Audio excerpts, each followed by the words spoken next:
Well, let's talk FA Cup first, Darren. What was your reaction to getting Bournemouth at home in the third round?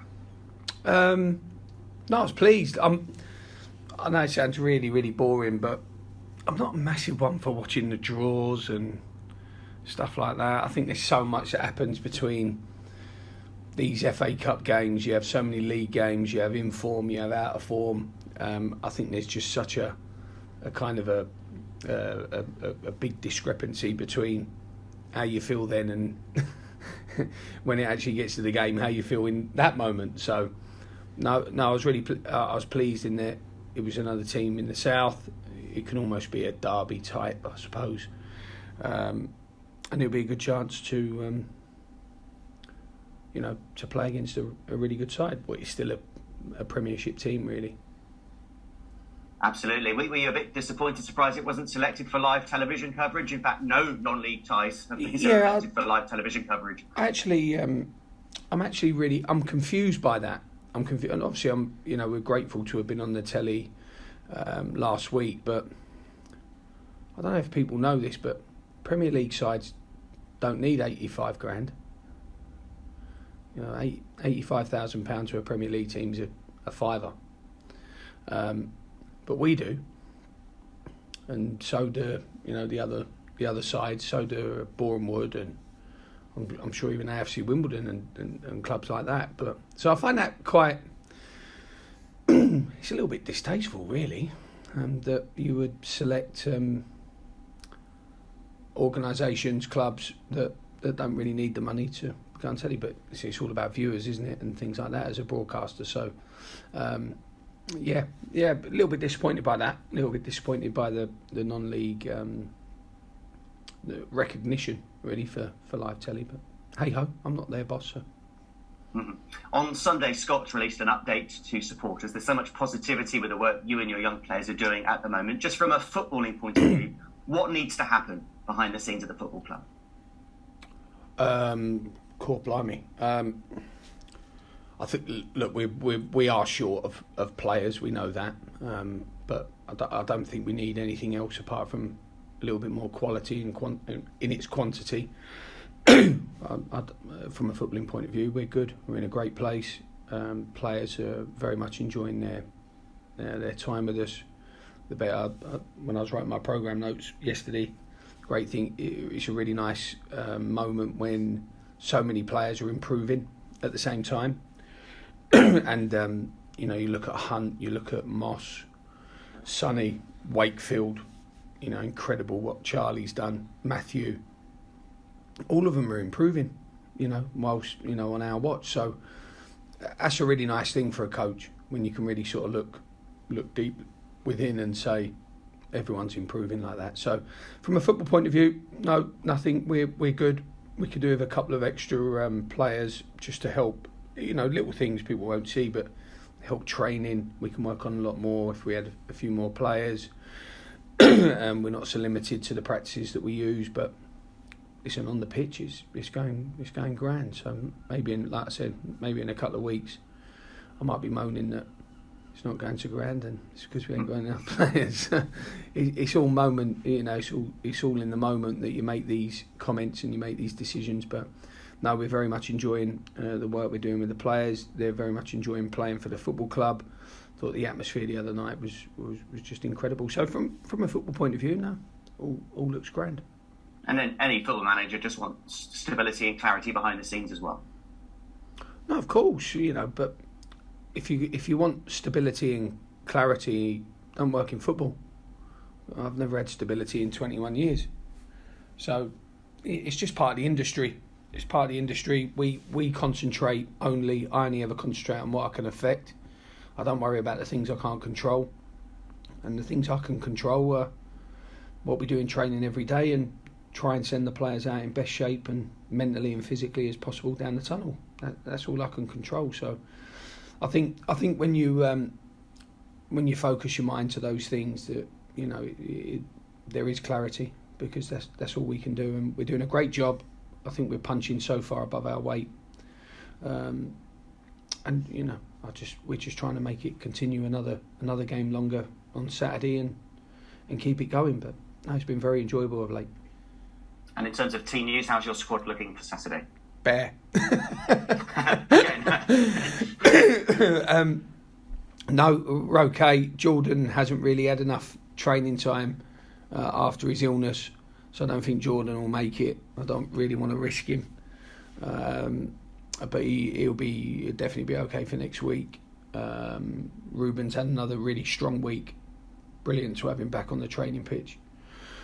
And everyone else, I think, strong and good to go. The other five are good to go. So no, it's fine. They're like I said, they're in a great play. Had a little bit of time off early this week after the win. I thought those FA Cup games, they can half take, some fatigue out of you, So I give them a bit of time off. We reported again late on Tuesday, and no, there's a real excitement in the air, as you can imagine when you're on the run that we're on. I think it's the best run since I've been here, So it's a nice time. It's a nice time to be about.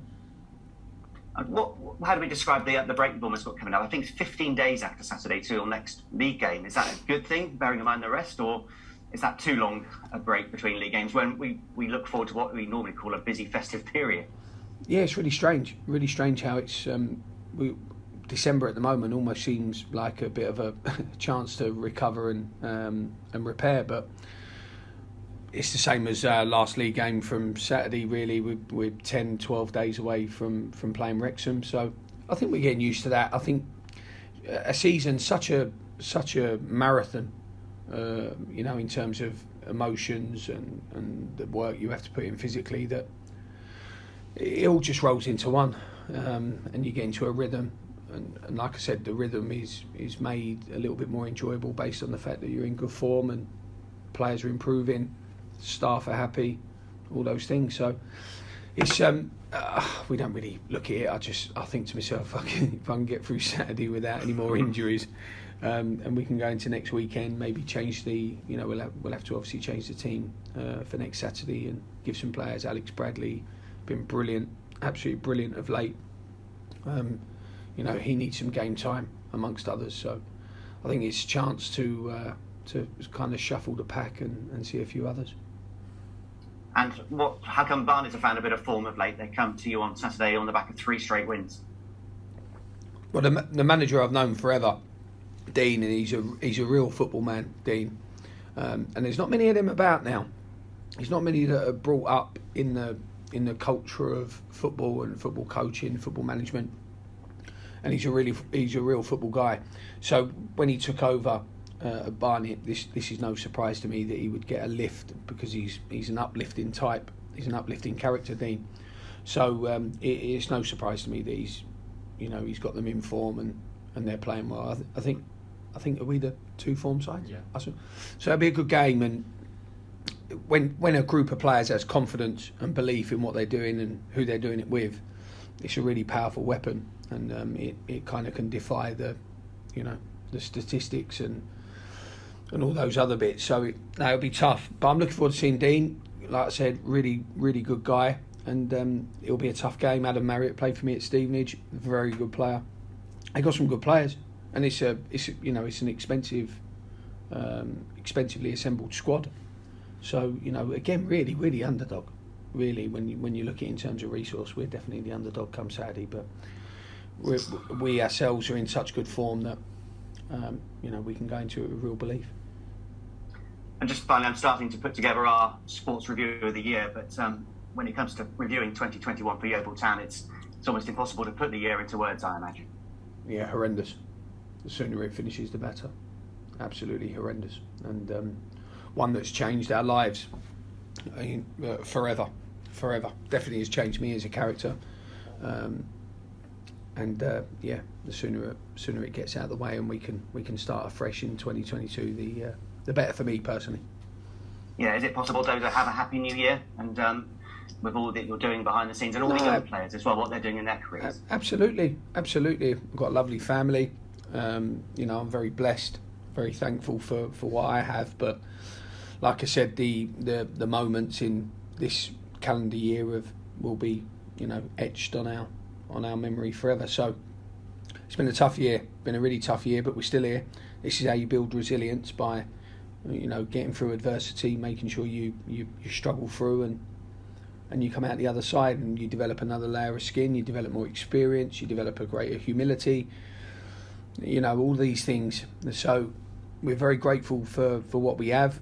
I'm very grateful for the group of players I work with every day, and we'll try and attack next year as effectively as possible. But no, 2021 is one that I don't want to do it again, put it that way. No, totally. Thank you as always for your time. Cheers, thank you. Darren, you've kind of reached a plateau in the context that there are 4 or 5 managers that have beaten or at least got to the third round, and you're now one of them. Yeah. Pleased about that? Oh, absolutely, yeah. I think all these moments that we have with our supporters are great, and again, going back to, I was writing my programme notes, it seems every other week at the minute I'm saying, that memory, that game, that moment at the end will stay with me for a long time. And it was another one Saturday, obviously it was my old club as well, so that meant it was quite a nice feeling, but it's nice to give people memories, and that's what we're here for, because no one's I can't retire off of working for Yeovil, so it really is about the people you work with and memories, and all those experiences as we just spoke about. But it was a lovely occasion. I thought we played very well. I thought we showed all the things that we're very good at. I thought we also showed the things that we're not very good at. But it's nice when desire, determination, work ethic are at the forefront of your traits, and they're the qualities that prevail and help you win a game. So, it was a good Saturday. It was very enjoyable. But I think Yeovil is still the team with the most league scalps as a non-league team, which is incredible. Incredible. It's built up over the years, but I mean, it's still there, and it just seems to push everybody to life. Absolutely. FA Cup, we can. Well, Weymouth was the start of the run.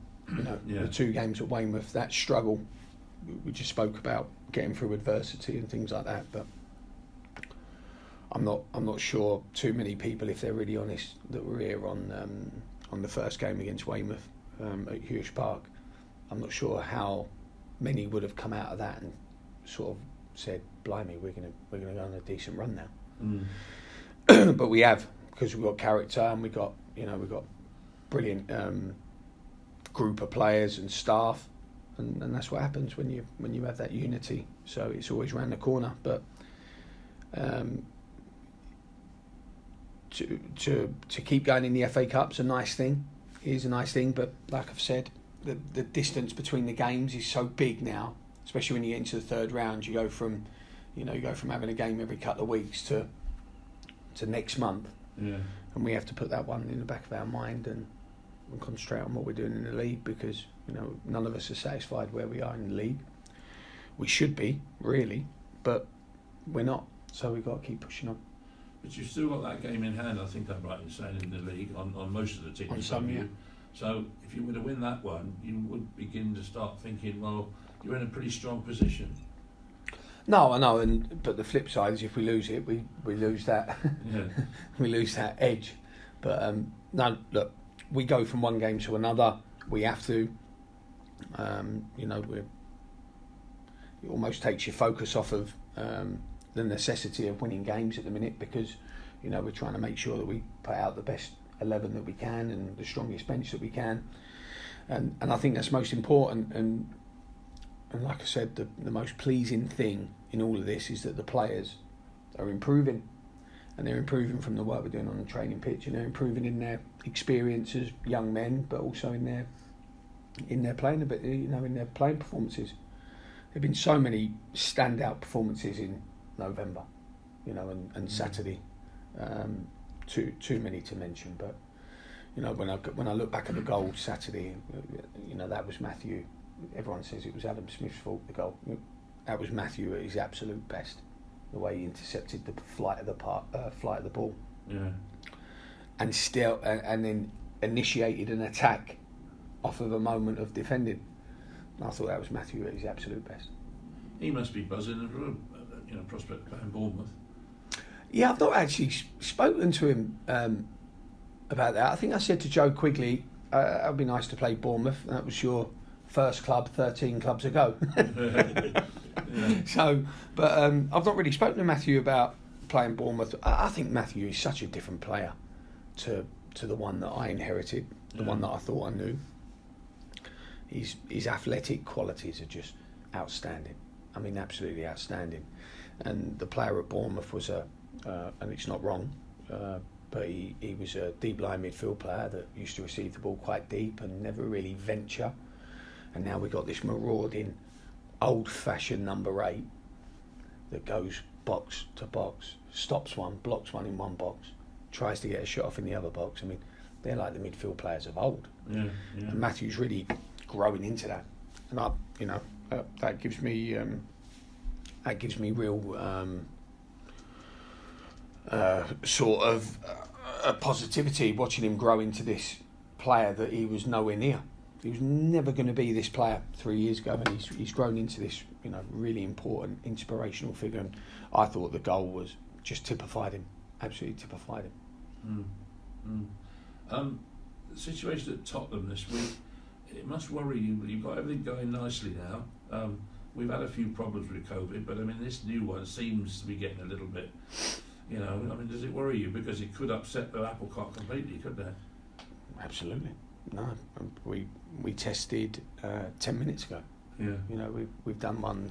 We tested Wednesday. We tested today, just to make sure. If we feel like we're getting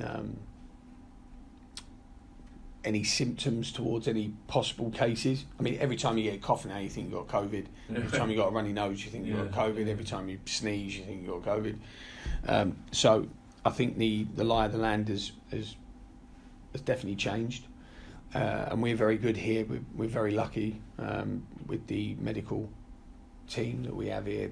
As soon as we think we've got a symptom, we just lock the change room down. Right. It's done. No one comes in, no one goes out. They're changing their cars. They turn up for training, they train, they go home. So we're quite good with stuff like that, and we've got that in us to be able to just sort of click into action. But no, he is worrying. He's very worrying. But this is going to be life. This is going to be life. So you've either got to adapt or get left behind. So we think we're adapting quite well. A COVID break is always on the cards at any point. The minute we haven't got too many dads now in our squad because they're too young. But the minute one of their children catches something at school, they bring it into the dressing room then becomes infected, and we have to lock down. But I think from our point of view, I've just accepted that as the norm now, which is very strange, but we've got to be ready to act if and when. You mentioned earlier about the fact that the games aren't so thick and fast at the moment, as that awful expression goes. But is the FA Trophy now? I mean, how do you look upon the FA Trophy in the overall scheme of things? Is it a nuisance, or is it something that you want to win? Or? No, definitely. In the same way that we do the Somerset Cup. Yeah. I mean, it's pretty clear that I like winning. Because I take the first team to Larkhill and all them, places. Cheddar, we'll go there strong. I want to win. I want winning to be part of. It's been too long. This club for too long has not had a habitual winning in it. It's been far too long. So we're trying to encourage winning all the time, and the way we train to have an attitude to win. And it'll be the same with the FA Trophy. And last night, Terry and I were talking about it. The FA Trophy for Terry is one of his favourite. Wouldn't it? Wins, Yeah. And we were talking about it. I said, well, we're gonna go about it in a strong way. We can't go about it in any other way. We've got 13, 14 outfield players, and they're gonna have to sort of carry the torch on any competition we're in. So it's certainly not, a nuisance or anything like that. It's really important to us. But there will always be a pecking order of priorities, and we just need to be a little bit sensible with what we do. My first big trophy, that was. Yeah, Terry loved it. Terry honestly, Terry loves that trophy win. Yeah. Loves it. I like it 'cause he's ginger when he picked the trophy up. So a bit like you, Paul. Yeah, you on mute. Only on the beard. No. You're chestnut brown on top. You're a nice sunset down there. But yeah.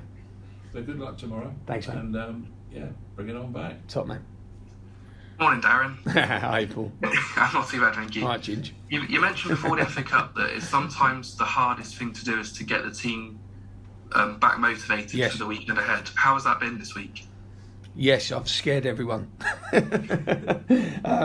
No, it is very difficult because there are games that you turn up organically motivated. I mean, you rock up and you come on, let's really get at it. So we've had a lot of discussion, actually, me and the senior players, about how we do that and what buttons we press and how we go about trying to recreate the atmosphere of last Saturday. Now, the natural thing is the crowd come and we get more at the ground and we create this atmosphere that really gets people going. But we know we have to instigate that in our performance and our start to the game. So I think it's really important, and I've almost questioned the players' personalities, really, about how important it is. We just talked about how important it is to win any game, whatever the competition, and that's really what I've questioned in them. How important is winning to you? Are you one of these people? So many people, if I sit in a room full of employees and I say who's a winner, everyone puts their hand up. Not many people actually want to go through the process of winning, though, and the process of winning hurts. It's very, very tiring. There's a lot of discipline to it. There's a lot of organisation to it, and not many people. That's why there's only ever a minority that win. So I think that's what we've questioned this week. I think we've questioned their real sort of values and principles of, are you a winner or are you someone who just thinks you're a winner? Because there's a huge difference, a massive difference in those terms. And so we'll definitely see, but it's more of the motivation in the performance that we're looking at on Saturday. That's what we've always looked at. We've always looked at the processes, because it's a young group. We've always looked at the process of how we get to winning, and obviously it took us a bit of time. But we're in great state at the minute, and we need to keep challenging these young players to push it a little bit further. I know you said it was out of your control, but was the timing of Sunday's statement a bit weird, considering you've just got through to the FA Cup? You're in the best form of your career at Yeovil. Trick question. Does that unsettle the players at all, hearing what was said on Sunday? I don't know. We don't talk about it. Like I said, there are controllables and there are uncontrollables, and I only ever concentrate on what I am responsible for and what I can affect and control. The owner of the business is the owner of the business, and he'll do what he thinks is the right thing for him and his business. So Scott is the boss, and Scott will make decisions and act accordingly. I'm the manager. I'm the line manager of the footballing, the playing staff, and I'll act accordingly, I think. But that's all we can control, is how we train, how we prepare, what set plays we do, the outlook from the players, the mentality going into the game, the attitude going into the game. That's all I want to. I'm not qualified to do anything else. So the only thing I'm qualified to do is coach and manage a group of footballers. So I think that's what I'll stick to. But good loaded question, that one, Paul. Well played. I'm going to call you Ginge now for a year. And obviously it's great to see Ruben back in the squad and getting some minutes on the pitch on Saturday. How much of a lift does that give the players going forward? Huge. Huge. It's a big lift for me, having Ruben. Brilliant standards. I just like moaning at him, I must say. I like staying on top of him, and I like with the older players, you can give them a little bit more, and you can be a little bit more assertive with them. And so it's been nice having Ruben back. I feel like I can be myself again. And but even when he came on, I mean, for a chap who's not played for 3 months, trained 4 or 5 times in 3 months, his first touch is just scary. And the way he saw the game out at the end, where he let the ball run down the whole touchline, I thought he was going to keep going to the corner flag. and the way he uses his body to manipulate the defender and the pressure from behind and the side it comes from. He's a very, very good player. So I'm hoping he'll definitely start next Saturday against Woking. I think that's a really good time to kind of say, come on, let's get a good half or 60 minutes in you, and let's start pushing on for the Christmas period. So, but brilliant to have him back. Such a good character. Again, so underestimated, his character. Brilliant character. Best of luck weekend, Darren. Thanks, mate. Thanks, Ginge. Hi, Darren. Hi, Dave. Dave. How are you, mate? Yeah, good. Thanks. Hope you are too. I was just wondering, have you come across Scott Parker before at all? He seems like sort of an up and coming coach and has had some success.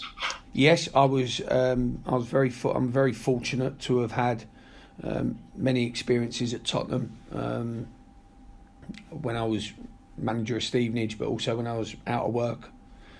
John McDermott, who's now in charge at the FA, was the academy manager with Dean Rastrick, and brilliant people, and I'm always invited in there to Spurs and watch the training, the coaching, and Scott was the under-18 coach at the time with his assistant Matt, and very good coaches. Scott's got an unbelievable way about him. He's got a real gravitas. You know, people gravitate towards him because of his tone and his manner. And you know, they're fabulous people. So on the odd occasion when I went in at Spurs, Scott was there and I met him. Just a really good guy. He was starting out then. That would have probably been, 18 months before he took his first job. But no, top man, very nice fella, good coach, and has done an unbelievable job wherever he's been. Yeah, you'll have to be aware of their kickoffs. Did you see that goal? No, I've got to be honest. I don't really worry about those sorts of things until 3 or 4 days before. Otherwise, my head would explode with research and analysis of opposing teams. So I'll look at their kickoffs the day before. With your young squad, are you surprised in a good way at what they're currently doing and how they've grown? I wouldn't say I was surprised. I am. There are certain things that this group do that, in my 2 decades of working, especially in development, that I've not seen before. Normally, the youngest team doesn't have a good defensive record. Normally, the youngest team is naive. Normally, the youngest team lacks a little bit of character in adversity, but this team doesn't. This team defies all those kind of stereotypes of what a young team is, and they're unbelievable at playing like old men, really, and playing like experienced players. Fabulous character, and when Tozer was throwing those bombs in from the touchline at Wrexham, they just stood up to it. That was without Wilkinson. That was without our captain, most experienced player, and Reedy and Mark Little. And they just took it on the chin and carried on about their job. So what does surprise me, if you like, is the fact that they defy that stereotype of what young players are and what a young team normally is. Our defensive record is just fabulous, absolutely fabulous. And even when we're under pressure, you think Grant Smith may come up with a moment, or Moss will make a tackle, or Wilkinson will organise them a bit better. I thought defensively, second half on Saturday, we were just fabulous, absolutely fabulous. And they're the things that are a little bit. They're the things that are new to me. That this makeup of this team can perform in such an experienced way, even though they're very young in their careers. So it's been, like I say, it's been very, very enjoyable, Dave. The spirit in the group is just second to none. You mentioned earlier about the players improving. That must be one of the most satisfying things, really, as a manager, apart from winning, I suppose. No, absolutely. I mean, coaching's my trade. Management you pick up if you choose to, but coaching's my trade. So when you see players developing from your coaching strategies and techniques, it's an incredibly rewarding experience between you and that player. And like I said, there's so many that are improving. I mean, the way Barnet has played this year, the way Morgan Williams has come on, there's just so many. Matthew, Charlie Wakefield is, a real threat in our division now, a serious threat. Knowles, everyone, they've all improved, and they've got that. But they've got the character to improve. They're very open-minded, and they want to be better. So that side of having a young team doesn't surprise me, because young people are very ambitious. They're very impatient. They want to be at their best now, yesterday, not in a week's time, and that's an enjoyable part of having that young group, definitely. But it's very rewarding for Terry and I to work with a group that's so receptive to coaching. Top stuff. Cheers, Darren. I appreciate that. Thanks, mate. All the best.